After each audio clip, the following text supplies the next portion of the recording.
สบายดีสบายดีทุกคนสบายดีตอนแรงหรือว่าตอนสวยวะ ตอนนี้3 โมงปลาย4 โมงอย่างเนาะตอนแรงนั่นแหละอันวันนี้มาฮันคุจี้ว่าจีพากันมากินตำว่าจีไปเก็บผักกับบ่ได้เก็บซ้ำอันฝนตกหากระเซาฝนเซาแล้วกันเลยได้อันสั่งปูม้ามาตำกินอยู่ฮันคุจี้เลยอันนี้ก็เป็นคุณนุชสามีคุจี้เองกำลัง กำลังอันเตรียมเครื่องขายเดี๋ยวสิมาอันแกะปูไว้ตามท่าคุจี้ก่อนคุจี้ไปส่งยำจีนยังบ่มาเถอะจักน้อยผู้ใดมาเนาะอันนี้น้องดาวอีหยังดาวเอิ้นดาวก็ได้ อ่ะเจ้าของร้านอันอหยังก็นมเหนียวเรามาแกะปูก่อนอุ้ยย้ายบ่อนแล้วอ่ะอันร้านปูแกะปู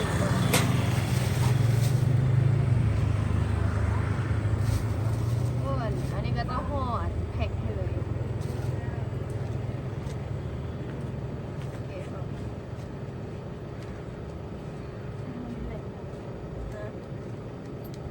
โอเคเสร็จแล้วก็เราพันไว้อันนั้นหลายซันตึงเด็ดที่ว่าเราพันดีเพราะว่าเครื่องอาหารทะเลส่วนหลายมาหอนบ้านของเรามันก็อยากสดพันว่าก็จะเอามาไม่ไหม้ทันละเป็นอะไรสด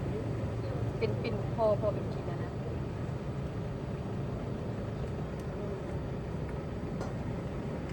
วันนี้เห็นอะไรกระปุกเอามาว่าเอาทะเลมาไหม้เลยมาไหม้จะไปเยี่ยมตะกินอยู่เนาะ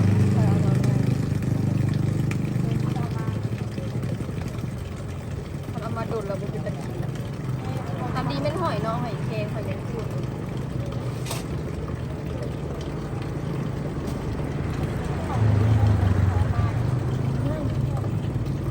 เราไกลทะเลเลยก็จำเป็นแล้ว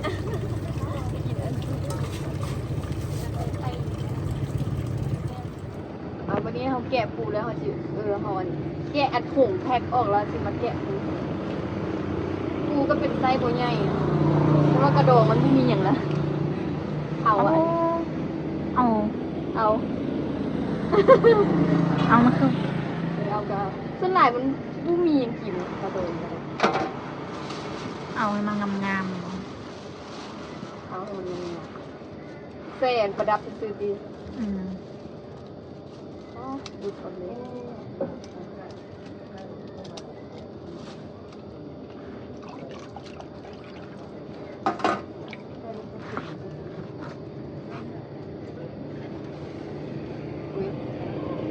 เขาว่านี่เป็นตุ๊กปูอ่ะเขาเรียกว่าเป็นแค่นี้ไงเป็นตุ๊กแม่เลยไม่มีเนาะไม่เป็นตุ๊กปูกันเลยเอามีหมูตัวผู้ตัวเมย์เอาอันนี้มันเป็นตัวผู้เขาว่ะแล้วค่ะมันเป็นแผ่นอันใหญ่ๆเสียนะแล้วเป็นตัวแม่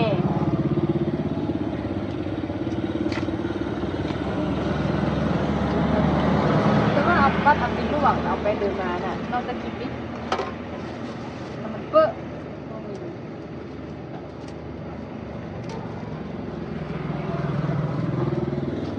อัน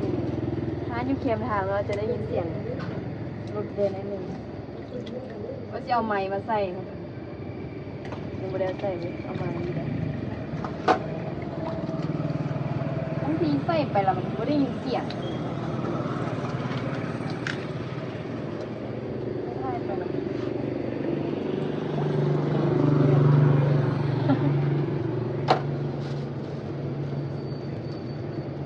ตัวเมย์ที่จริงมีไข่เนาะอะไรก็ว่าตัวเมย์ที่จะมีไข่เนาะกระดองอันนี้มันตู้ก็มีไข่สิบโนหรือว่ามีวะ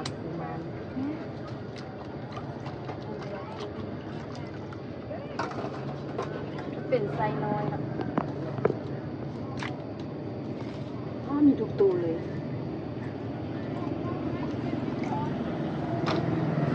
จะกินอันโซ่จากทะเลเลยคือสิหวานเนาะทะเล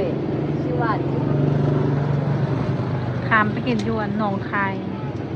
เอายังไงเฮ็ดทันก่อนอันปีนี้ปีนี้แหละบ่ได้ไปวันนี้ อันเฮ็ดสิไปกินบุฟเฟ่ต์เด้อนะตะกี้มันยังมันบ่ยากมันบ่เพลงคือเดียวนี้เลยเดี๋ยวนี้เฮ็ดยากมีแต่เฮ็ดไว้ สมมุติว่าไปกลับก็ได้วะ ได้เห็นหมูไปตลอดอยู่เห็นหมูเลยมักไป ไปตอนเช้าตอนแรงกลับไปเลย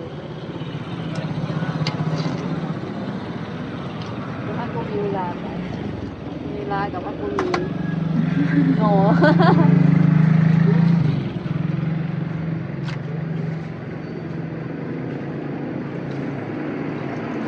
อันนี้จะเป็นคูนิดคนนุดโว้ยเขาซื้อกับบัถึกแล้ว คูนุดเกียมเครื่องขาย อันนี้เป็นปลาหมึกกรอบ เอาแต่ละมื้อนี่เห็นซอยจากตัวนุด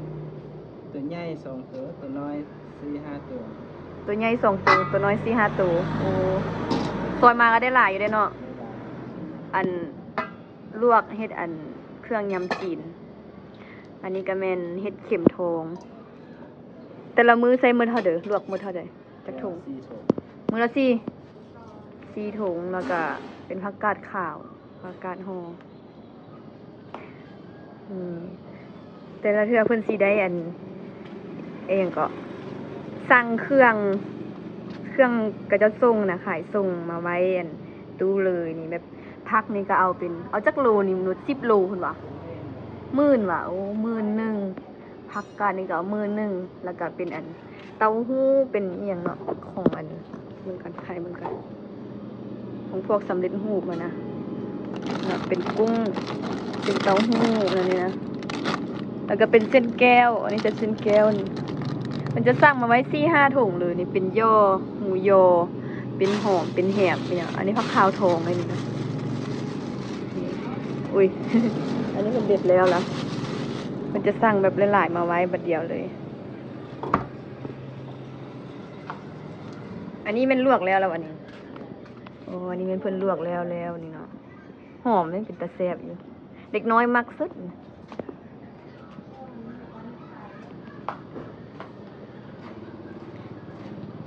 บรรยากาศร้านเพิ่นอันนั้นก็เป็นร้านขายนมเหนียวของอันน้องดาว ไปสิเด้อล่ะไปเสือล่ะดาวดาวก็ได้นี่เนาะเดี๋ยวอยู่เข้มทางเลยนี่เข้มทางบ้านคอนวัดตอนนี้น้องดาวมีลูกค้าเข้าห้านแล้ว อันนี้เป็นนมเหนียวเหมือนรสอีหยังนี่ รสกล้วยหอม รสกล้วยหอมโอ้มันจะมีหลายรสเลยโกโก้เผือกกล้วยหอมรสนมแล้วก็ชาเขียวแล้วก็เป็นประเภทน้ำปั่นมุกเป็นขายบดมือละอันนี้ตอนนี้ลูกค้าเข้าพร้อมกันเลย2 ร้าน มาซื้อยำจีน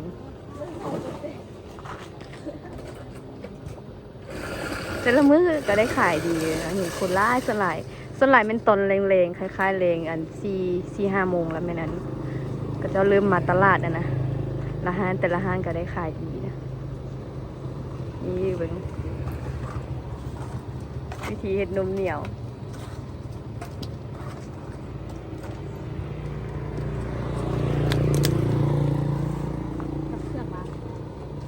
ปนกัน แต่ละมือได้ขายจากจอกดาว ประมาณ20 ปลาย เราไปจอก รวมทั้งน้ำปั้น ยังบ่รวมน้ำปั้นอีกเหรอ รวมทั้งน้ำปั้นลงเลยค่ะ20 ปลาย รวมทั้งน้ำปั้นกับเป็นมือละ20 ปลาย30 จอก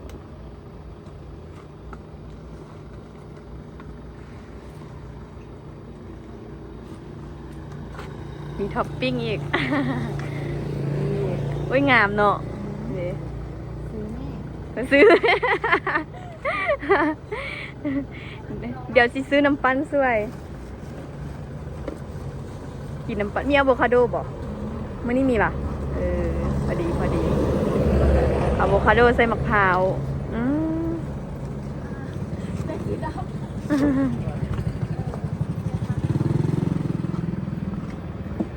คุณนุชขายสร้างยำจีนเมียบ่อยู่ผัวขายให้ก็ขายเนาะมาล้างกุ้งทุกคนพอดีกูจี้สร้างกุ้งให้พ่อเราแล้วเอามาตำหน่อยหนึงเอามาใส่ตำหน่อยหนึงลากินของอีพ่อหน่อยหนึง เอามาล้างเลยเขาเสียนี่ที่ลวกเป็นโตใช่เลยเนาะคือนัวแซ่บแล้วก็จะมีหมึกกรอบนิดเดียวนิดนึง หลายแนวไส้แล้ว ตามปนกันหลายๆอย่าง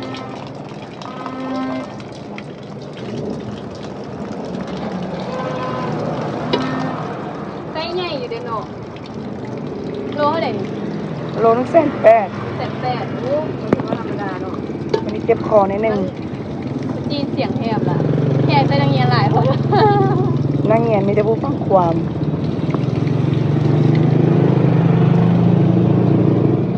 แล้วที่เอาไปลวกพร้อมกันเลย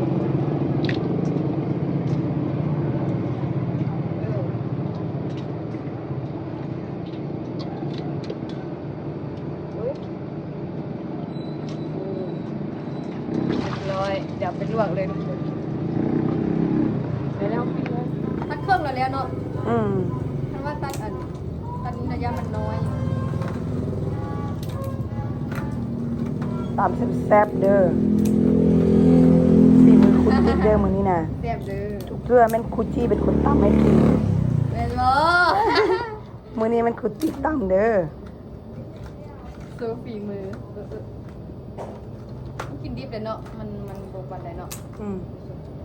ลวกให้มันสุกๆนิดนึง ว่าอย่างว่า แต่คันว่ามันไปจับปุ้งมาเป็นตูสดๆนี่เขาจะกินอยู่อันนี้มันแช่แข็งมาแล้ว เสียงก็ได้ยินอยู่ เสียงแหบนิดนึงละอดฟังเอา แอ ซะ บมหาเสน่ห์ เจ็บคอได้2-3 มื้อช่วงนี้อาการมันแปรปรวนเปลี่ยนอาการตลอด พายุเข้าก็ดิพายุเข้า บางมื้อก็หนาวแล้วด่วนร้องซ่านเนาะแข็งใสสมบูรณ์เอา วันนี้เอาชิมาตำเด้อเวลาสันเขาลวกแล้ว อันนี้เป็นมักเผ็ดแห้งใช่มักเผ็ดแห้งล่ะน้องกระเทียมบ่มีว่ะ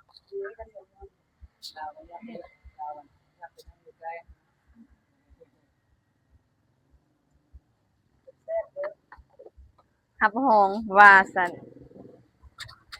โอ้มันอันนั้นเนาะ ทำหองเค็ม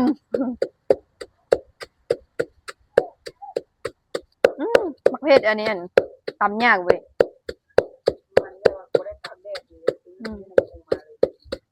คันว่าอัน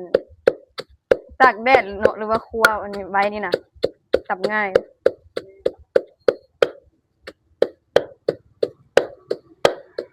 โคกสิบ่แตกก่อนว่ะของเพชรนี่ คือว่าหยาบแท้บ่ได้หยาบบ่คักติ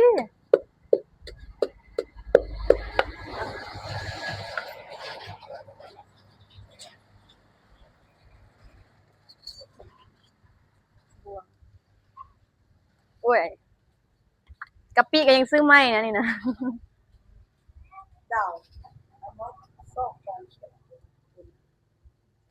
มีจองใหญ่ก็คักเลยอมสเต็ปซิลบ่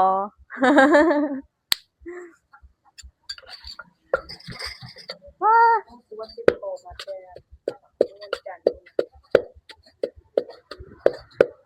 จะได้ยินอยู่ว่าไม่อยู่พี่อีกอันหนึงอยู่หั่นเด้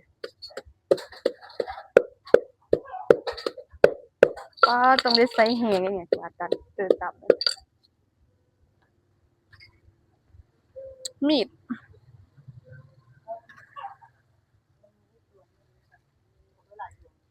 จักบ่เห็นเด้เอานี่ก็ได้นะ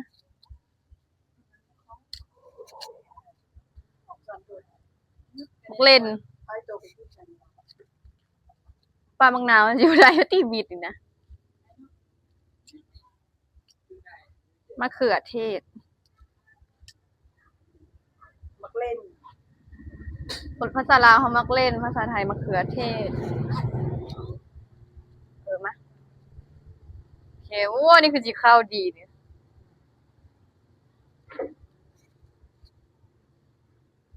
บ่ได้กินโดนแล้วเนาะ เสียนอู้อันพวกนู้นจิ ได้ดาวเอาได้อยู่ป่ะเอออันนั้นที่บอกทางอะมันมืดดิบ่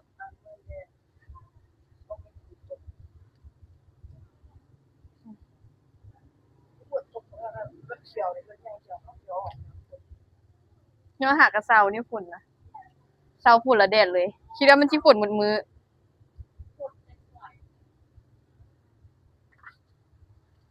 ฝนตัวนั้นพายุเข้าเด้พายุอีหยังก็บัวลอยปลาแดกโอ้แซ่บเลยเนาะตอนนั้นเคยเฮ็ดกินแซ่บบัวไหลบ่แม่นย่านเค็มเนาะบ่เค็มดอกใส่อีกซะปูมันเค็มเนาะแต่ว่ามันหลายอยู่เด้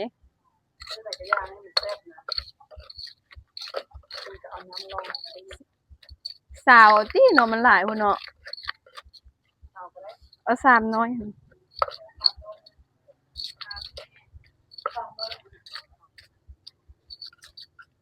อืมเอาสามน้อยมาคนเอาคันว่าสิใส่โคกมันก็สิบ่เบิดโคกพุ่นดอกบักหลายเอาสามตัวกว่านั่นก็ได้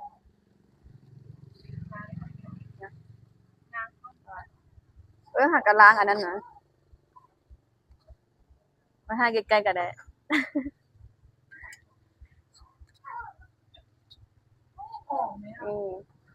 ถ้าเช่นแก้ววะ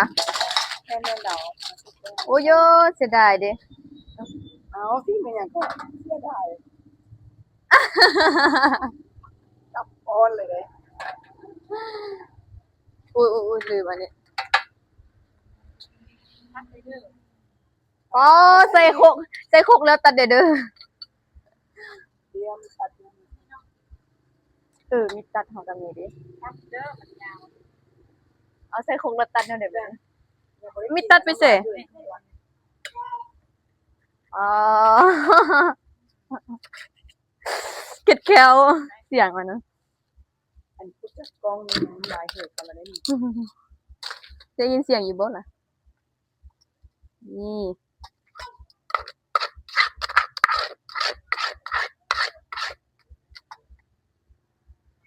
จืดเนาะมันจะมีหูมือ เอาฮะเลย อุ้ย อย่าใส่ มันล้นแล้วนี่นะ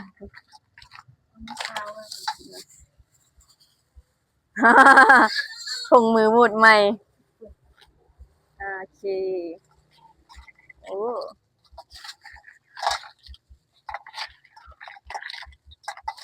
เอาเครื่องปรุงมันอยุ่ใส่แล้วบัดนี้ ใส่ว่ามันล้นโอ้ยเอาใช่ละบอกว่าที่คนใส่ เอียงกับเพชรป่นมันสิบดอันนั้นเหรอใส่ปะแล้วแต่ใส่ก็ใส่ ใส่มันสิ แต่ว่ามันคือสิบคักเท่าอันนี้เขาต่ำเยอะว่า กิน6 ตก 9เลยนี่นะคุณนะ ปีมือคือเยอะไปกับกินขนาดไม่น่าที่นั่งกินกลางทุ่งนาแก้มันจะเป็น เนาะเอากระแทกเอ้ยเว้ากับอู้ดีๆว่าอันเขาซื้ออันนี้ได้แบบอันเอาไปใส่ผักขาวใหญ่ๆอะนะนั่งกินอยู่ทุ่งนาคือสิคักว่าซั่น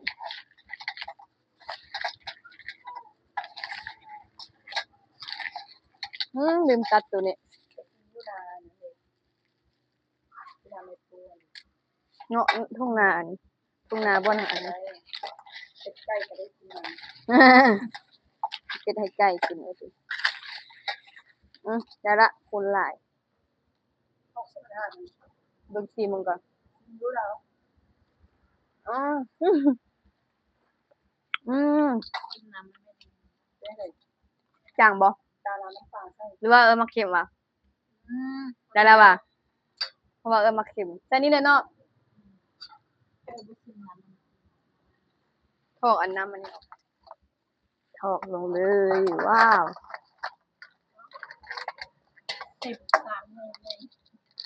มาเด้อมาเด้อว้านี่จะแซ่บบ่แต่ว่าหงมือยังบ่ออกเนี่ยนะ ยังใส่หงมืออยู่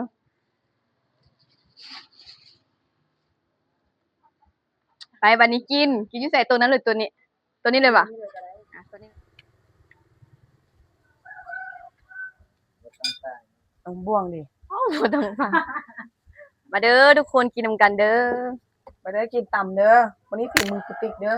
แซ่บคือเก่าแซ่บอยู่อ่ะนะแซ่บบ่แซ่บก็แซ่บเด้ แซ่บกระเพาะ แซ่บกระเพาะ มีอดฟังกันได้ติดคอตรงเงินมีหลายคนบ่ค่อยสบายนะ เนาะ สอง เป็น คน อากาศ บ่สบายนั่งเรียนก็บ่สบายสองคนก็บ่สบายนำละอาการเริ่มแปรปรวนอากาศมันเริ่มเปลี่ยนแล้ว แม่นบ่ เริ่มเข้า อ่า เริ่มเข้าฤดูหนาว ปลายฝนต้นหนาวเลยเนาะ ที่ได้นุ่งเสื้อขนแกะนะโอ้ อืมใจใจ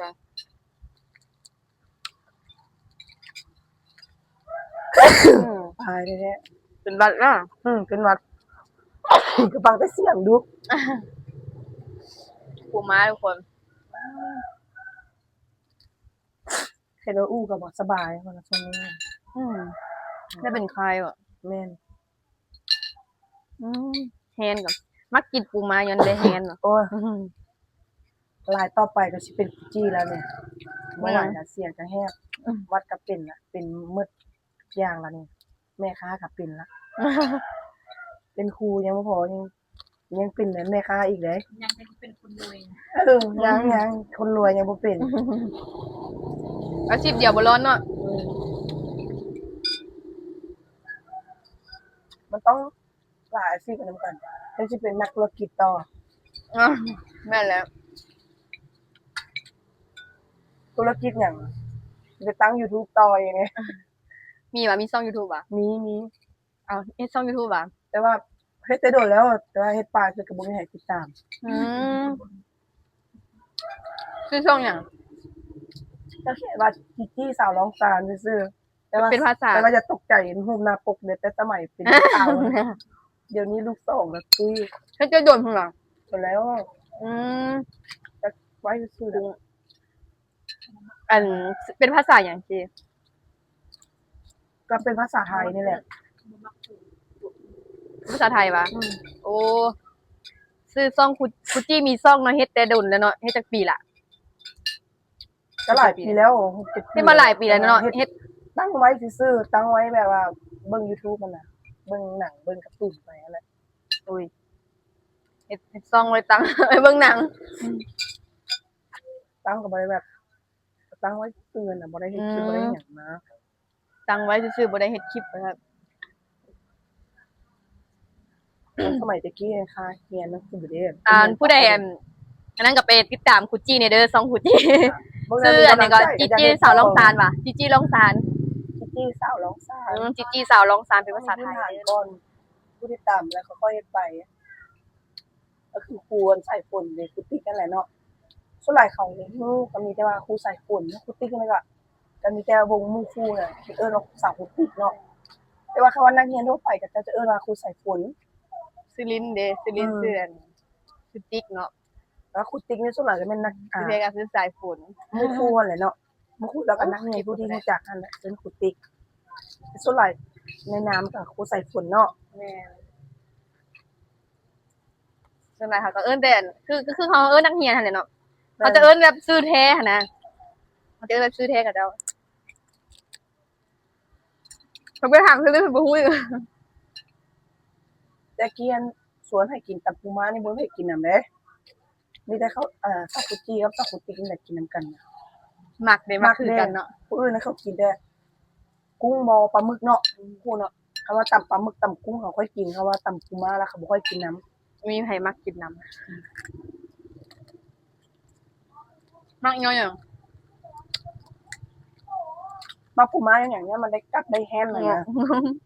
มันนัวเนาะ มันนัวมันแซ่บนะข้างใน แบบนี้แหละกัดแบบนี้แหละ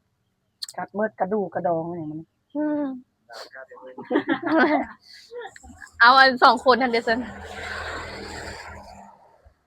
ดาวเอิ้นดาวก็ได้เห็นว่า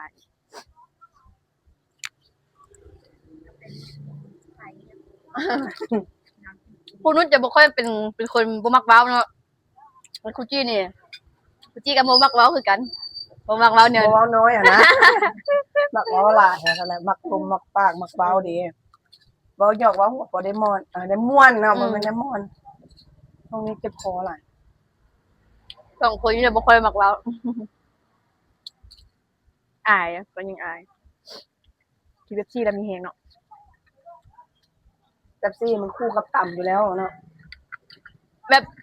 กินหยังเผ็ดๆหั่นน่ะกินหยังเผ็ดๆแล้วอันมากินใส่แล้วมีแฮง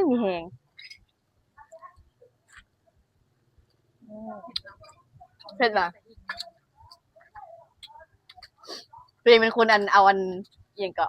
มันเป็นผงซะอีก เฮ็ดกัน กินกับบัวลพาเข้ากันแหละ เจ็บคอก็เลยว่าสิเอาน้ำผึ้ง ฮะ ว่าสิเอาน้ำผึ้งบีบใส่น้ำมะนาวแล้วก็ใส่น้ำอุ่นกินเจ็บคออย่าง ด้วยน้ำผึ้งน่ะ พ่อมิลินว่าสิได้กินก็บ่เห็นเฮ็ดให้จักเทื่อ แหว้ มีแต่เว้าซื่อ น้อยใจในแบบนี้มีการน้อยใจเกิดขึ้น ๆมีแต่บอกซื่อๆแล้วก็บ่ได้กิน ได้ยินอยู่วะได้ยินอยู่ว่าหู เอาบ่ได้เจ็บเลยนะ หัวเจ็บเมียเบิ้งเมียเจ็บหัวเบิ้ง นั่งเบิ่ง แม่นบ่แม่นหั่นแหละเนาะ ว่าอย่างต่างคนต่างกันบ่มีเวลาเด้ แม่นแหละเฮ็ดเอาเฮ็ดเวียกนี่เด้เอาเลิกเรียนมาแล้วก็มาเก็บเครื่องขายแม่นบ่กูจี้เองก็เลิกเวียกมาก็เก็บเครื่องขาย ช่วยกันอะไรกันมีหน้าที่ของมันของมันนั่นแหละมันก็หลายเวียก แล้วกูจี้เองเนาะเลิกเวียกมาก็คือ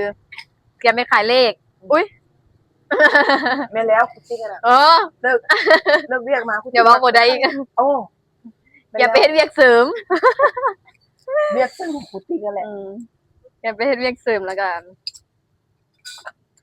เวลาว่างๆอีหยังก็ช่วงนี้บ่ค่อยได้ถ่ายอันนี้หรอก ช่วงนี้บ่ค่อยว่างคุณติ๊กช่วงนี้คุณติ๊กเวียกหลาย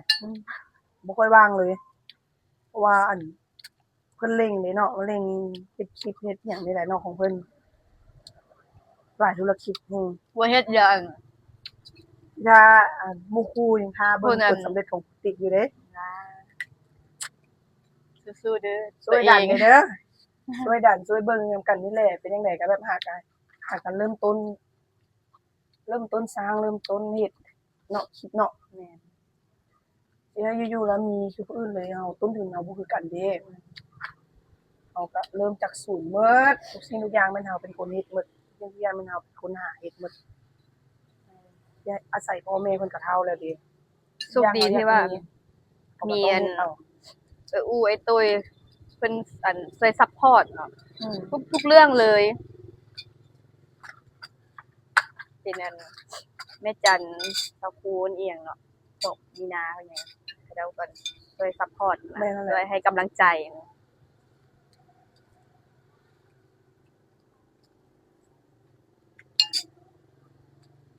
ทุกอย่างก็เอาอู้กับไอ้ตุ้ยล่ะเป็นแบบอย่างเอาเพิ่นเป็นแบบอย่างที่ดีเลยเนาะเพิ่นมีประสบการณ์หลายตุเฮารุ่นน้องก็เบิ่งเพิ่นเอาไปนั่นแหละ เป็นมันเฮ็ดคลิปเลยล่ะ เฮ้ย โอ้เพิ่นล่ะ ตะกี้ก็บ่ได้มีหยังอะไรเนาะต่างคนก็ต่างบ่ได้มีหยังอะไรเนาะสู้ซนกันมาเฮ็ดเพื่อกันหมดเริ่มจากศูนย์หมดทุกคน ว่าจะเฮ็ดหยังเนาะ สำหรับคลิปวิดีโอนี้ก็ขอตัวลาทุกคนไปก่อนเด้อเพชรแฮง ฝากทุกคนกดติดตามกดไลค์กดแชร์ช่องติ๊กสาวลาวลองซานเด้อแล้วก็ช่องคูจี้เนาะแต่เพิ่นบ่มีคลิปลงแม่นบ่เพิ่นมีช่องไว้อยู่คันผู้ใดว่าอยากติดตามเพิ่นเนาะเพิ่นมีคนติดตามเพิ่นก็ เริ่มจะเฮ็ดช่องตัวเอง อันก็อยากเฮ็ดคลิปลงให้ทุกคนได้เบิ่งแล้วก็ไปติดตามเราเด้อแล้วสำหรับคลิปวิดีโอนี้ขอตัวลาไปก่อนเด้อบ๊ายบาย